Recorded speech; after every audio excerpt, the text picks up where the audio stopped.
So I'm talking about the illustration number 10 of our study material.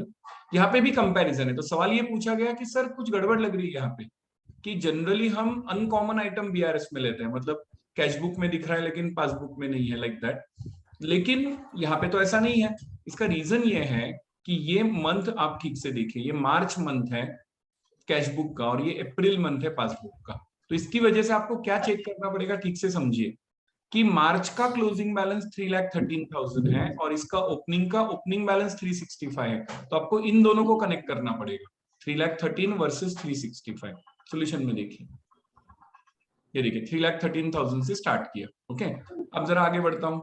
अब as usual अभी तो मैं balance में कंपैरिजन नहीं कर पाऊंगा क्योंकि ये तो मार्च का ओपनिंग है और ये तो अप्रैल का ओपनिंग है, तो वो स्टेप छोड़ दीजिए। अब देखिए 6 मार्च को आपका सेल्स हुआ है 3 लाख का, ये आपने डिपॉजिट किया, तो क्या यहाँ पे वो दिख रहा है? नहीं दिख रहा है। तो आप जनरली बोलोगे ओके ले लो इसको बीआरएस में, लेकिन यहाँ पे आपको अलग सोचना पड़ेगा। मार्च में चेक डिपॉजिट हुआ है जो कि अप्रैल में नहीं दिख रहा है, इसका मतलब है वो मार्च में क्लियर हो गया। तो यहाँ पे आपको अनकॉमन आइटम्स जो है उसको इग्नोर करना है। जनरली जब मार्च वर्सेस मार्च है तो हम अनकॉमन आइटम्स बीआरएस में लेते हैं। तो हमें क्या करना पड़ेगा, ये 3 लाख का चेक मार्च में डिपॉजिट हुआ और अप्रैल में वो नहीं दिख रहा है, इसका मतलब है वो क्लियर हो गया, तो ये बीआरएस में नहीं आएगा। ये राम का चेक था 65,000, मार्च में डिपॉजिट हुआ था, यहाँ पे राम का चेक नहीं दिख रहा है, मतलब ये डिपॉजिट हुआ और प्रॉपरली क्लियर भी हो गया। ये सिंगल का चेक है 2,70,000 डिपॉजिट हुआ, यहाँ पे सिंगल का चेक नहीं दिख रहा है, मतलब ये डिपॉजिट भी हुआ और क्लियर भी हो गया। ये गोयल का चेक था 33,000 का, ये देखिए गोयल का चेक अप्रैल में दिख रहा है, इसका मतलब ये हुआ कि ये चेक मैंने डिपॉजिट किया था मार्च में लेकिन क्लियर हो रहा है अप्रैल में, and that is the problem कि ये मार्च में क्लियर नहीं हुआ, मतलब ये हो गया check deposited but not clear. तो मुझे करना पड़ेगा गोयल का चेक लेस, उन्होंने टोटल कर दी है, सो गोयल का चेक हो जाएगा 33,000 का लेस। उसके बाद पटेल का एक चेक है 65,000 का जो फिर से यहाँ पे दिख रहा है, तो ये भी check deposited but not clear, तो दोनों मिला के 98,000 का मुझे इफेक्ट देना पड़ेगा। ये देखिए उन्होंने एक्चुअली ये ठीक से देना चाहिए था कि गोयल प्लस पटेल, तो ये 98,000 cheque deposited in March but cleared in April, मतलब cheque deposited in March but not cleared in March, so cheque deposited but not clear. उसके बाद क्रेडिट साइड में आइए, बाय कैश मैंने 2 लाख विड्रॉ किया था, यहाँ पे नहीं दिख रहा है, मतलब मैंने विड्रॉ किया था मार्च में और पासबुक में भी मार्च में ही लिख दिया। मोदी का एक चेक, मोदी को एक चेक मैंने दिया था 60,000 का, लेकिन वो यहाँ पे नहीं दिख रहा है, मतलब वो मार्च में पे हो गया। पाटिल को मैंने 30,000 का चेक दिया था, वो यहाँ पे दिख रहा है, नहीं दिख रहा है, मतलब वो भी प्रॉपरली पे हो गया। सुरेश को मैंने चेक दिया था 40,000 का, सुरेश भी यहाँ पे नहीं दिख रहा है, मतलब वो भी प्रॉपरली क्लियर हो गया। और रमेश को चेक दिया था 1,50,000 का, ये रमेश का देखिए अगले महीने में पे हुआ है, मतलब cheque issued in March but paid in April, मतलब issued in March but not paid in March, तो ये आएगा बीआरएस में। चेक इश्यू किया तो मैंने बैलेंस कम किया था, अभी वो मुझे बैलेंस बढ़ाना पड़ेगा, सो add 1,50,000 check issued but not presented. और बस सारे आइटम्स खत्म, यहाँ पे नहीं देखना है कुछ भी क्योंकि नेक्स्ट मंथ है, अप्रैल के आइटम्स है, वो हमें मार्च के बीआरएस में नहीं लेने। बस ये 3 आइटम्स लिखो और आपका पासबुक बैलेंस 3,65,000 ये देखिए टैली हो गया। तो आपको याद क्या रखना है, अगर अलग अलग मंथ दिए हैं तो कैश बुक का ये क्लोजिंग मतलब मार्च का क्लोजिंग मतलब इधर का अप्रैल ओपनिंग, ये कंपेयर करना है। तो यहाँ से हमने स्टार्ट किया, फिर जो आइटम्स हमारे कॉमन है सिर्फ वही बीआरएस में आएंगे and automatically your answer must be tallied. So this is the way you have to solve for the comparison of 2 different months. Okay, now I am recording question number 2 of practical question number 2 of study material. ये जो गोपी है इसका cash book balance बोला है 44,50,000, मतलब ये positive balance है। पहला है 6 लाख के चेक इश्यू हुए लेकिन प्रेजेंट ही नहीं हुए, मतलब cheque issued but not paid by bank. Cheque issue किया तो मैंने बैलेंस कम किया था, बैंक ने कम नहीं किया तो ऐड कर देंगे। Check paid into bank 11,05,000 out of which 5,50,000 only collected by bank up to 30th June। तो मैंने चेक डिपॉजिट किए 11,05,000 के, लेकिन क्लियर हुए हैं सिर्फ 5,50,000। तो जो भी डिफरेंस है ये मुझे लेस करना पड़ेगा check deposited but not clear.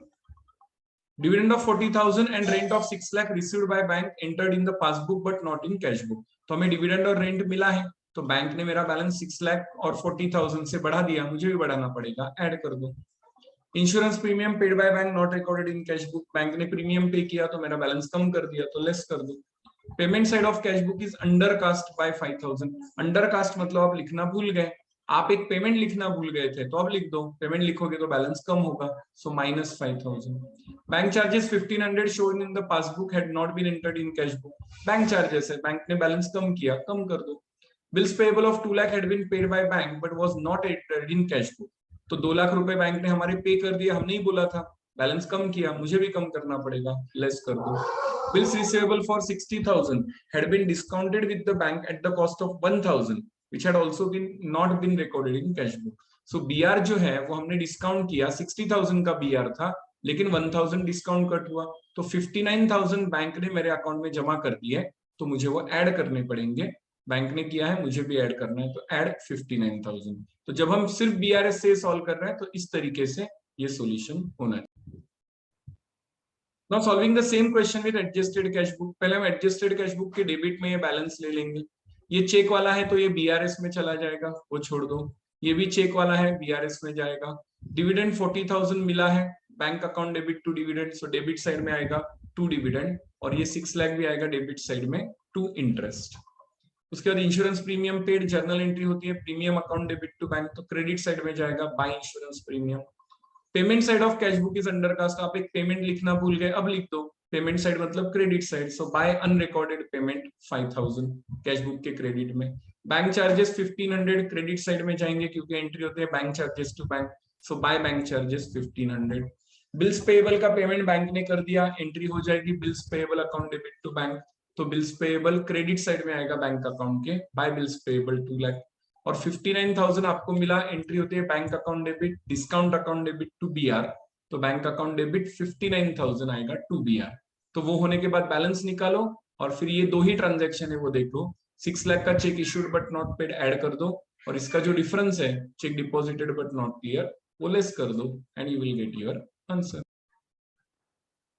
तो देख लीजिए उनका सॉल्यूशन, ये कैश बुक का बैलेंस लिखा, फिर जो इनकम है वो डेबिट साइड में आए, BR भी आया 59,000 जो मैंने बोला, प्रीमियम पेड, उसके बाद वो 5,000 का एक्सपेंस लिखा, बैंक चार्जेस, बिल्स पेएबल, और ये जो बैलेंस आया, फिर check issued but not paid by bank add कर दिया, and check deposited but not cleared less कर दिया, तो ये आ गया आपका फाइनल बैलेंस। ओके, मैं सॉल्व कर रहा हूं, मतलब डिस्कस कर रहा हूं इलस्ट्रेशन नंबर 5। यहाँ पे उन्होंने बोला है कि कैश बुक का ओवरड्राफ्ट बैलेंस है और आपको एडजस्टेड कैश बुक से सॉल्व करना है। तो पहले आप क्या करोगे, कैश बुक बैंक कॉलम बनाओगे, और ओवरड्राफ्ट है मतलब क्रेडिट साइड में आप ओपनिंग बैलेंस डालोगे। ये लीजिए, आपका ओपनिंग बैलेंस क्रेडिट साइड में आ गया। ठीक है सर, आ गया। अब आपने जो ट्रांजेक्शन पूछी वो देखिए, चेक 16,000 का था, आपने इश्यू किया था, मतलब पेमेंट किया था, और कैश बुक में आपने डबल लिख दिया। तो अभी आप बोलोगे सर ये तो चेक से रिलेटेड है, BRS में ले लो। एक्चुअली ये भले ट्रांजैक्शन चेक वाला है, बट ये राइटिंग एरर है ना, आपने 2 बार रिकॉर्ड कर दिया, तो ये आपको BRS में नहीं लेना है, ये आपको एडजस्टेड कैश बुक में सॉल्व करना है। वैसे आप BRS में भी करोगे तो चलेगा, उन्होंने क्यों एडजस्टेड कैश बुक में किया है वो मैं आपको बता रहा हूँ। तो उनका कहना है कि ये चेक से रिलेटेड है, ठीक है, लेकिन ये चेक का मामला नहीं है, चेक डिपॉजिटेड बट बाउंस या इश्यूड बट नॉट पेड, ऐसा नहीं है, आपका क्लेरिकल एरर है, आपने डबल लिख दिया है, तो आप उसको एडजस्टेड कैश बुक में कैंसिल करो। तो सोचिए जब मैंने चेक दिया होगा तो मैंने एंट्री क्या की, supplier account debit to bank, debit the receiver, credit what goes out, तो ये मैंने डबल लिख दी, supplier to bank, supplier to bank. उसको कैंसिल करने के लिए मुझे एंट्री करनी पड़ेगी बैंक टू सप्लायर, इसलिए बैंक अकाउंट के डेबिट साइड में हम आएंगे और लिखेंगे टू सप्लायर, मतलब उन्होंने टू पार्टी अकाउंट लिखा है। पार्टी मतलब वो नाच गाने वाली पार्टी नहीं, पार्टी मतलब person, 16,000, so you can write it as to supplier account 16,000। Okay, fifth देखिए जरा, ऑन 6 सितंबर 19 the bank credited 20,000 to x account in error. Bank ने क्रेडिट किया मतलब अपने लिए रिसीट है, तो ये गलती से उन्होंने लिख दिया। अब ये तो कोई चेक वाला ट्रांजैक्शन नहीं है, तो अगर हमें ये सेटल करना है तो हमें भी अपना रिसीट दिखाना पड़ेगा, तो एंट्री हो जाएगी bank account debit to receipt account, so 20,000, तो बैंक अकाउंट के डेबिट साइड में हमें लिखना पड़ेगा टू रिसीट। अब हाँ, उन्होंने क्या किया है, इसको कितनी अमाउंट थी वो,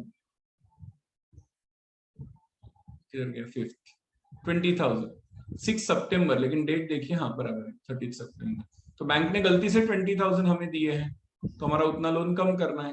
अच्छा, तो उन्होंने credited by bank erroneously in the passbook, हाँ इसका मैं रीजन बोलता हूँ, एक्चुअली यहाँ पे ही होना चाहिए था, लेकिन उन्होंने एक स्टेटमेंट दिया है कि the mistakes of bank will not be adjusted in adjusted cash book, मतलब अगर बैंक ने कोई मिस्टेक किया है तो वो हम यहाँ पे नहीं करेंगे। ऐसा क्यों, ऐसा कोई रूल है? रूल नहीं है एक्चुअली, अभी उनका प्रोटोकॉल है, तो ठीक है।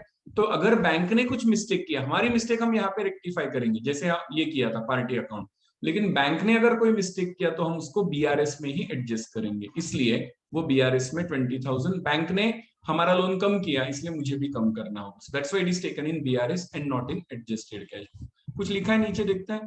Bank has credited x by 20,000 in error, if this mistake is rectified in the bank statement then it will not be deducted. हाँ, उनका कहना है कि अगर बैंक ने बोला कि हम इसको रेक्टिफाई कर लेंगे इमीडिएटली तो फिर ये नहीं आएगा, लेकिन वो इमीडिएटली पॉसिबल नहीं, इसलिए तो बीआरएस बनता है। Anyway that doesn't matter. तो मेरा कहना ये है, फिर से एक बार बताता हूं, अगर अपनी अकाउंट होल्डर की कोई मिस्टेक है तो कैश बुक में एडजस्ट करो, जैसे ये पार्टी अकाउंट हमने डबल लिखा था। लेकिन अगर बैंक की कोई मिस्टेक है 20,000 तो वो बीआरएस में ही एडजस्ट कीजिए, whether it is related to cheque और not that doesn't matter. Okay, so this is illustration number 10, जहां पे उनका बैंक स्टेटमेंट का फेवरेबल बैलेंस है। मतलब हम कौन है, हम बैंक में बैठे हुए हैं और फेवरेबल बैलेंस लेके बैठे, मैं बैंक मैनेजर हूं। सो उन्होंने कहा, आपने पूछा है मुझे एडजस्टमेंट नंबर 2। हुआ ऐसे, स्टोरी ऐसे है कि आपने मार्च में एक बहुत बड़ा मशीन लिया और आपने उसको प्रॉमिस किया, हायर परचेस एग्रीमेंट का मतलब होता है इंस्टॉलमेंट सिस्टम पे, तो आपने उसको प्रॉमिस किया कि मेरे बैंक अकाउंट में से अप्रैल से हर एक 10 तारीख को 10th ऑफ अप्रैल से 3 लाख रुपए आपको आ जाएंगे। और आपने बैंक को बोल दिया, तो बैंक ने ईमानदारी से, मतलब हमने, अभी हम बैंक है, हमने ईमानदारी से 3 लाख रुपीज अप्रैल, मई और जून, ये मंथ चल रहा है जून, तो 3 महीने का 9 लाख पे कर दिया, 3 लाख 3 लाख 3 लाख। लेकिन कैश बुक वाला लिखना ही भूल गया। अब हम बैठे हैं बैंक में, हमने तो उसका बैलेंस कम कर दिया, उसने कम किया ही नहीं, तो हमें बैलेंस बढ़ाना पड़ेगा। So add 9 lakh in BRS. Payment of hire purchase instalment not entered in cash book 3 lakh into 3 months, April May June, 9 lakh to be added.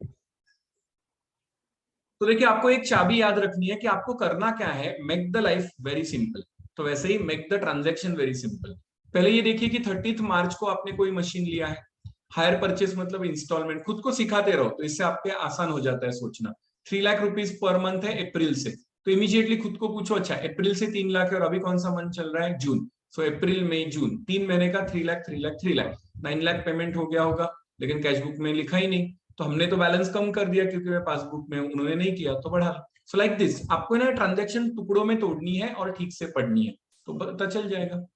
बताइए कौन सी बोली आपने अगली transaction? 7th। A debit of 11 lakh appeared in the bank statement. Bank statement का debit, immediately सोचो, bank ने debit दिया मतलब हमारा क्रेडिट मतलब पेमेंट, तो बैंक से 11 लाख का पेमेंट हो गया। For an unpaid cheque which has been returned as out of date, the check has been redated by the customer and paid into bank on 5th July। Okay, customer है तो उसने, ये हमने कल डील किया था।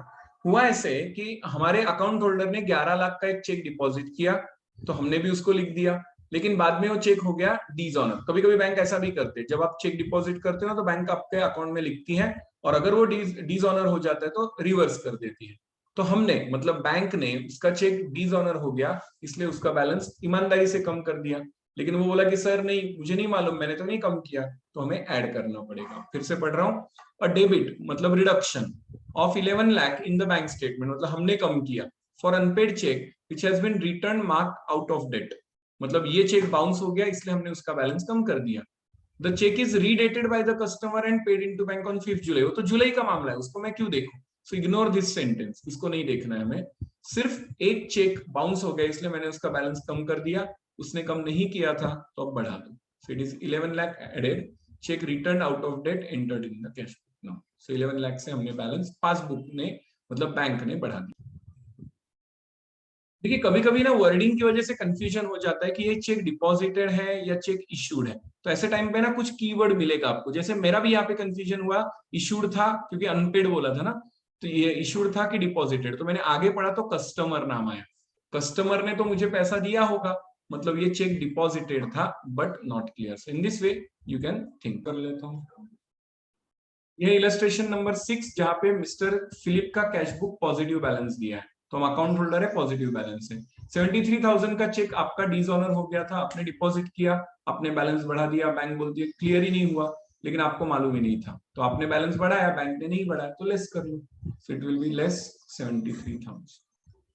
इधर गया चेक डिसऑनर, नहीं ये चेक वाला मामला है ना, एडजस्टेड कैश बुक में नहीं आएगा, तो ये नहीं लेना आपको, नीचे ही लेना, डोंट वरी।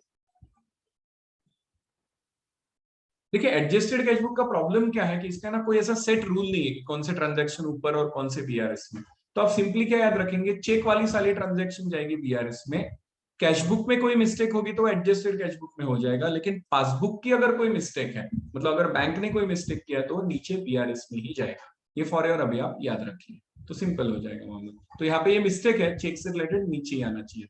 और अगर एग्जाम में ऐसा हुआ कि आपका गलती से आइटम ऊपर नीचे हो गया तो भी टेंशन मत लो, ऐसा कोई आपके बहुत सारे मार्क्स नहीं जाएंगे, एक हाथ मार्क कट होगा, बाकी कुछ। ओके तो ये है practical question number 1 from study material, जिसका डेबिट बैलेंस 60,000 दिया है और ये वाली ट्रांजेक्शन चाहिए। चेक ऑफ 11, तो हम कैश बुक में पॉजिटिव बैलेंस लेके बैठे हैं। Cheque of rupees 11,40,000 were deposited in the bank on 28th of दिसंबर। ओके तो इसी महीने में डिपॉजिट हुआ है, लेकिन 2 4 5 10 चेक हो सकते हैं, चेक्स बोला है, हाँ प्लूरल है, अनेक वचनी, but had not been created by the bank in addition. तो ये अलग अलग ट्रांजेक्शन, यहां तक पहली ट्रांजेक्शन रुक गई। Cheque deposited but not clear, तो ये लेस हो जाएगा 11,40,000। In addition to this, apart from this, one cheque of 5 lakh was entered in the cash book but was banked on 3rd जनवरी। आपने 30 दिसंबर को एक चेक डिपॉजिट किया, ऐसा आपको लगा, आपने बैलेंस बढ़ा दिया, लेकिन एक्चुअली आप बैंक में गए तो बैंक बंद हो चुकी थी, 3 दिन छुट्टी थी, तो आपको 3rd जनवरी में आप डाल चुके हैं। इसका मतलब है ये भी सेम ट्रांजैक्शन है, check deposited but not clear. आपको लगा कि आपने डिपॉजिट किया है, लेकिन वो हुआ ही नहीं डिपॉजिट, तो बैलेंस कैसे बढ़ेगा? तो ये दोनों लेस हो जाएगा, लेस 11,40,000 एंड लेस 5 लाख।